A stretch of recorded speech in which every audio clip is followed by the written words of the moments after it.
Welcome to the Meeting 2 video. The goal of this meeting is to give some historical background to the global church and some information about the makeup of our world. Americans are often charged with having historical amnesia, that we assume the world began in 1776 and that most of the important happenings center around us. The exciting news about the church is that it is on the rise in the world, despite what we might hear to the contrary. The challenge for us is that the Christianity that is growing may be different than our churches, as it is emerging from unique cultural communities. Now, this is exciting and something that we should be thankful for, that the Holy Spirit is moving in the hearts of people around the world. In this section, we learn about the world in a broad sense and slowly narrow our focus. The first page is a snapshot of the world. Then we look at Christianity in the world. And then we look specifically at the Church of God in the world. The time for the material of this section is about 30 to 45 minutes, so plan to do travel detail discussions prior. Because this is a shorter section, I'd encourage you to set up this meeting around a Skype call with the missionary or national host you'll be visiting. You can ask travel-related questions, but also engage your host with questions like, what's a normal worship service like in your community? How did you become a Christian? What's the majority religion in your country? What's the history of Christianity in your country or in your community? As with all the sections, this is not comprehensive material. On some pages, you'll see references for further reading. If you have questions, feel free to contact me. So first, we're going to start with the world.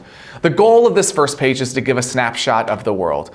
Though there are many ways to do that, we're choosing to look at it through statistics. These statistics give us a glimpse, in very non-exact terms, mind you, of the world, and show some variations and dimensions. So this is not the whole story. These are not meant to be exact measurements, but the opportunity to see some hues in a monochromatic world.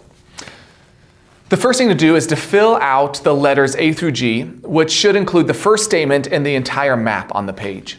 These statistics show you population so that you can put the US in perspective. Do any of the percentages on the map surprise you? And can you believe that India is 3 times the population of the United States and that China is 4 times? Current estimates are that there are 196 countries in the world. That means that 5% of the world's countries have 60% of the world's population. The world is also becoming increasingly urban as people are leaving rural communities to find jobs in the city. Many are living in less than adequate housing and little or no income. Now, globalization is also shaping the world. Increasingly more people are able to be connected through technology, which is changing the dynamics of community. For instance, while I was in rural Uganda, I was hours from the nearest town, quote unquote town, which was really just an intersection with makeshift stores on each side. Where we were staying, there was no electricity or running water, so this was very remote. When it was dark outside, things stopped because of the lack of electricity. And yet, during a meeting one morning, a woman pulled a cell phone out of her African dress. Now, this is not true everywhere, but it is becoming more and more common. Globalization is shaping our world. Now, if you have technology capabilities, you can take a look at the video, If the World Were 100 People. Now, there are a few different versions of this video. I have seen one made by Good Data. The statistics don't match up exactly with what we put in this packet, but it gives a good sense of the world in a quick, fun video.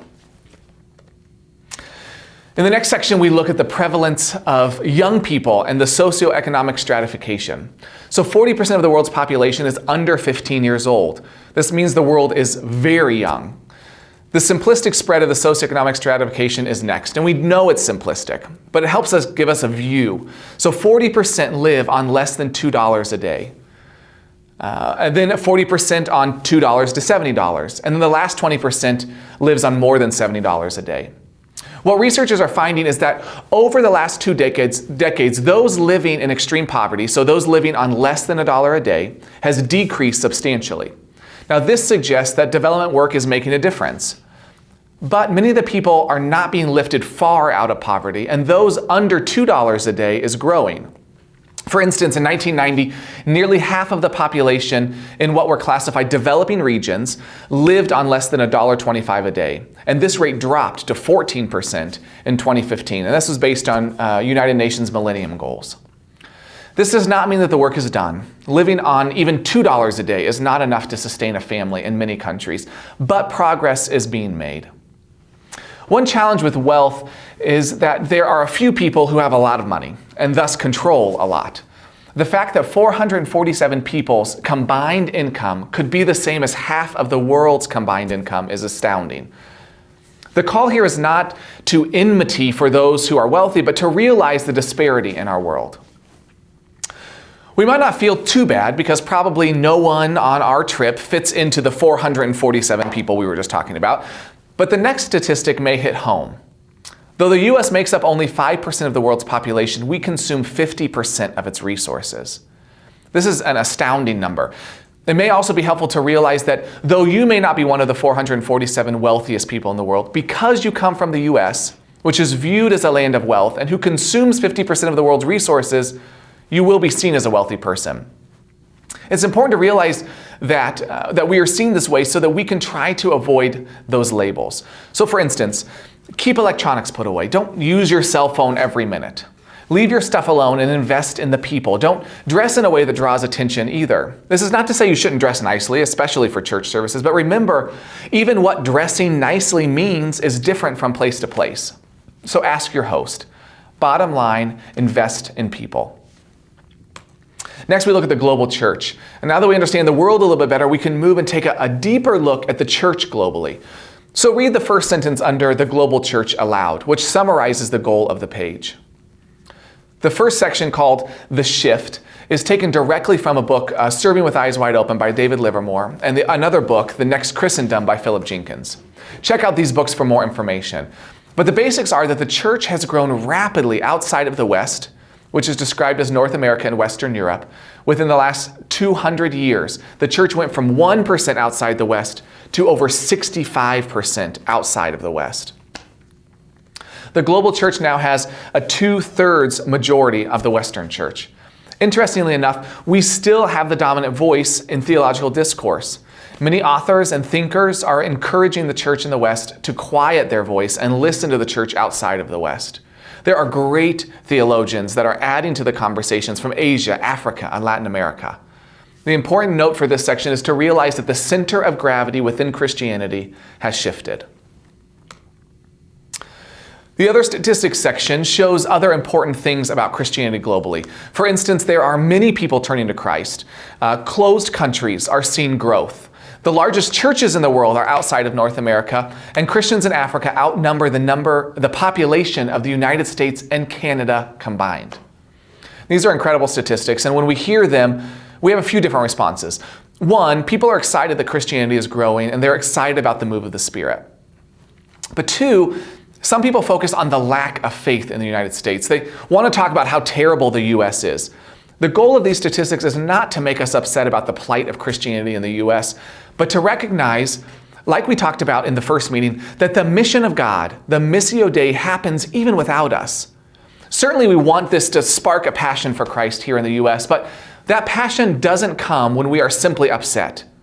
That passion is ignited when we have a burden for those who don't know the hope of Christ. We have to be careful not to lean on the side of feeling guilty, but to allow the hope of Christ to be our impetus.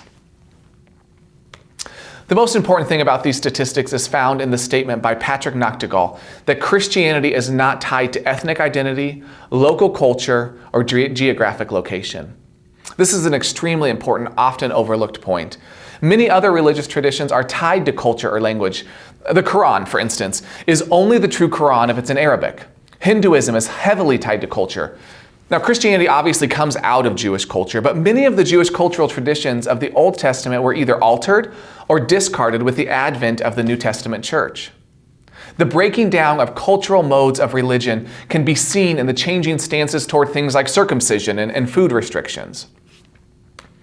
So the New Testament is a translated text, taking Jesus' word from Aramaic to Koine Greek. So even from its beginning, Christianity has had to cross cultural and linguistic boundaries. Now, why is this important?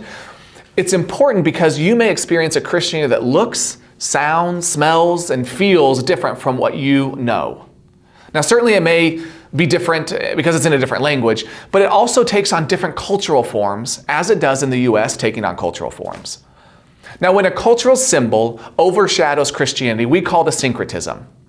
But we need to be careful not to use that label to describe things that are simply not the way that we would do them. For instance, a person outside the U.S. who comes and visits our church could call having a flag in the sanctuary syncretistic, or the use of Christmas trees, or celebrating Halloween. We don't fool anyone by calling it a fall party. While you're traveling, look for culturally specific forms of faith. Allow this to influence the way you understand your faith.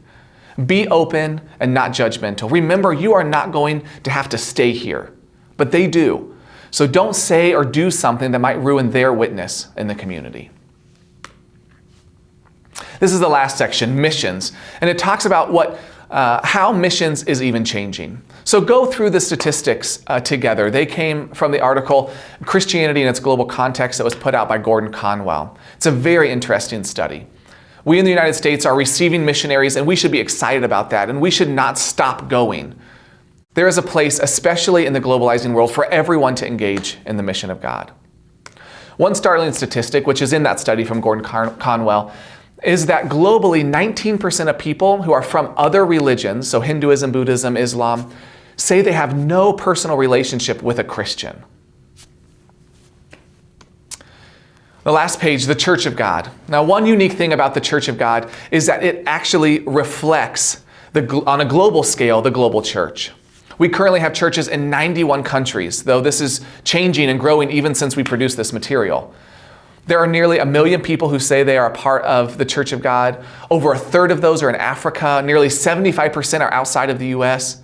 It's incredible how global the Church of God is. And finally, the missions field is at home. Though your group may be traveling outside the U.S., it is important to tie all of this work back to our daily lives. Pastor Steve Rennick, who is a former missionary to Kenya, says that the vibrancy of our local witness is the validity of our global witness.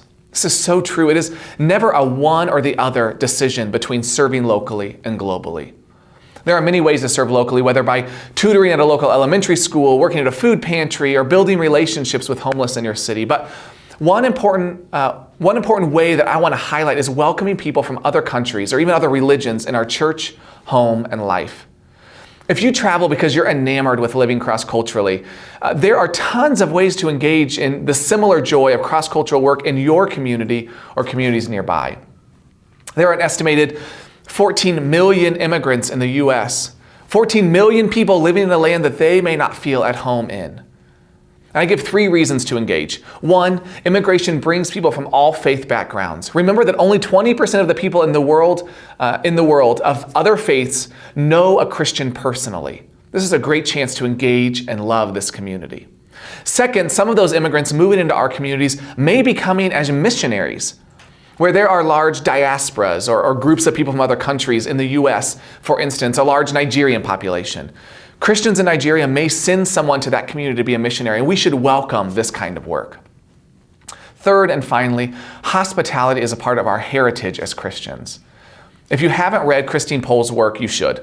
Her book, Making Room, is a great book and talks about the Christian role of hospitality.